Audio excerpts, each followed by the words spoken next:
Hello everybody, welcome back to the channel, or welcome to the channel if you're new here. I am your host, Stephen James. Glad to be here with all of you guys here today. If you guys don't mind, please remember to like, subscribe and comment. Helps a bunch and it really shows your support. But upon the release of House of Dragon Season 2, Game of Thrones, for those who don't know, the creator of the Game of Thrones world, George R.R. Martin, recently made some comments regarding a new prequel series that's being developed over at Warner Bros. Called The 10,000 Ships. I'm not the biggest Game of Thrones fan, or even close to being a huge Game of Thrones fan, but I enjoyed House of Dragon Season 1 and Game of Thrones for the most part, and I'm extremely excited for House of Dragon Season 2 and the chaos that's about to erupt on that show. If you know, then you know. So with that being said, let's get on with today's episode, shall we?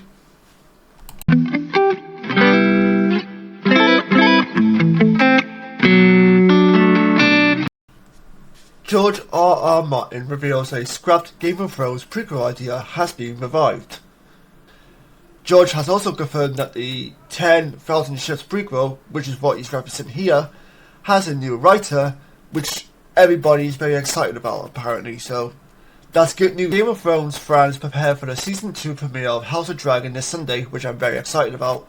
Saga creator George R.R. Martin is giving a promising update on a potential new series. Martin revealed that the Princess Nymeria, I apologize if I got that wrong. I'm not the biggest Game of Thrones fan out there, so if I get names wrong, just know that it can't be helped. So bear with me. Prequel 10,000 Ships is alive again and making progress under a new writer, Ebony Booth, who won a Pulitzer Prize in May for her play Primary Trust. And this is what George R. Martin had to say about this young, talented writer. She's an amazing, talented young playwright and enjoys to work with. When not writing and producing her prize-winning plays on and off Broadway, she has been kept busy by me and HBO. A new pilot for 10,000 Ships, a Game of Thrones spin-off about Nymeria and the Rhoynar, Martin wrote on his blog. We are all very excited about this one, although we are still trying to figure out how we are going to pay for 10,000 ships, 300 dragons, and those giant turtles. I'm sure Warner Bros. Won't mind, splitting the check here and there sort of thing, to help cover the costs. They see those Season 2 House of Dragon numbers, they're like, yeah, we'll help you with that, don't stress. The story is set 10,000 years before the events of Game of Thrones. The series tells the story of warrior queen Princess Nymeria, the founder of the kingdom of Dorne, and the surviving Rhoynars who travelled from Essos to Dorne following their defeat by Valyrian and their dragons. HBO had no comment on the update. The 10,000 Ships prequel dates back to hitching 5 prequel ideas under different writers to potentially succeed Game of Thrones. Writer Brian Hedgeland, LA Confidential, great movie, and told in the verse earlier this year, quote, "It was kind of like Ray Harryhausen's Sinbad films mixed with the Odyssey. It came out great, but I think they felt the period of my show was too far removed from the pillars of the original. That's why it hasn't been picked up yet. But nothing is ever dead. My script was based on Queen Nymeria and this little blurb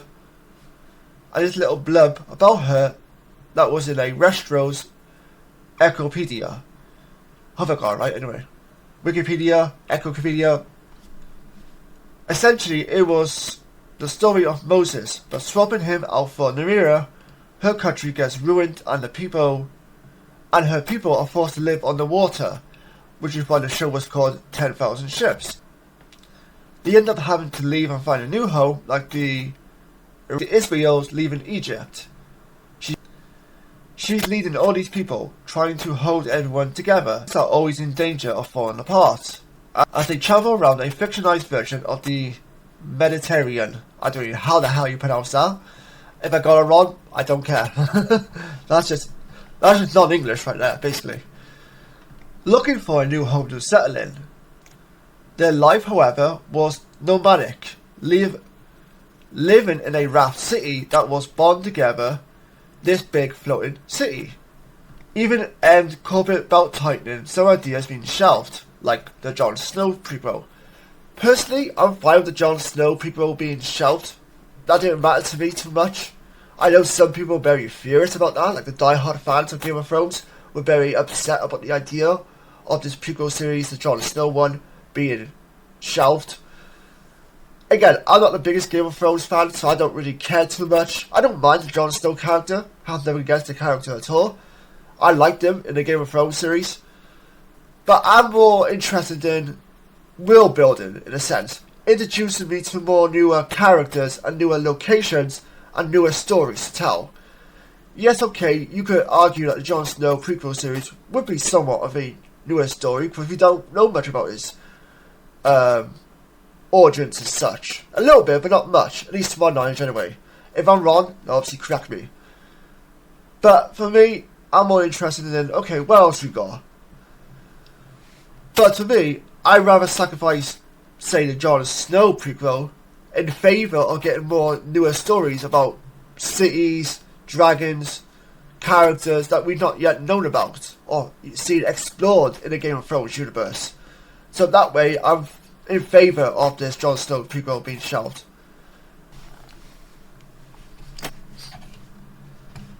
An additional green light series, A Knight of the Seven Kingdoms, already set to join the network's lineup.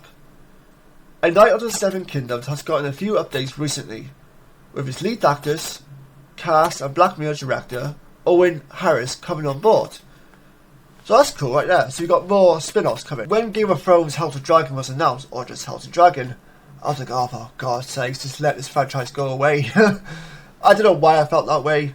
Yes, I wasn't a big Game of Thrones fan, but at the same time, like, I know this franchise, TV franchise if you will, brings people a lot of happiness, and it makes people invested in this world that they've set up, in a sense. It was like I was being forced to watch it or cover it for like a podcast or whatever. When the season 1 dropped, House of Dragon, I was like, oh, okay, I don't want to watch this. I was intending on not watching it. But yeah, I started hearing about it a lot more. I was like, alright, fine. I'll give it 1 episode, or at least 2 episodes, whatever. And I'll try and, try and get into it, in a sense. And thankfully, I did. Somehow, some way, I did. And I think for me, with Game of Thrones, the main series, basically I felt like there was too many stories, too many characters going on, and not all those characters were in the series as much as other characters, so they would disappear sometimes, even though they have a storyline going on. And I felt like I was losing who's related to who's sleeping with who's backstabbing who, that sort of thing. Who works for the kid, who's blah blah blah. And I just got really overwhelmed, and I felt like, yeah, this is too much for me to focus. Eventually I did end up watching it and finishing it from season 1 to season 10? 9? Something like that. I can't rewatch it at some point in the near future. But it turns out it wasn't that bad, because you only had, like, realistically, only 2 houses to follow, which was the houses of Alicent Hightower and the house of Rhaenyra Targaryen. I probably butchered her name, so I do apologise.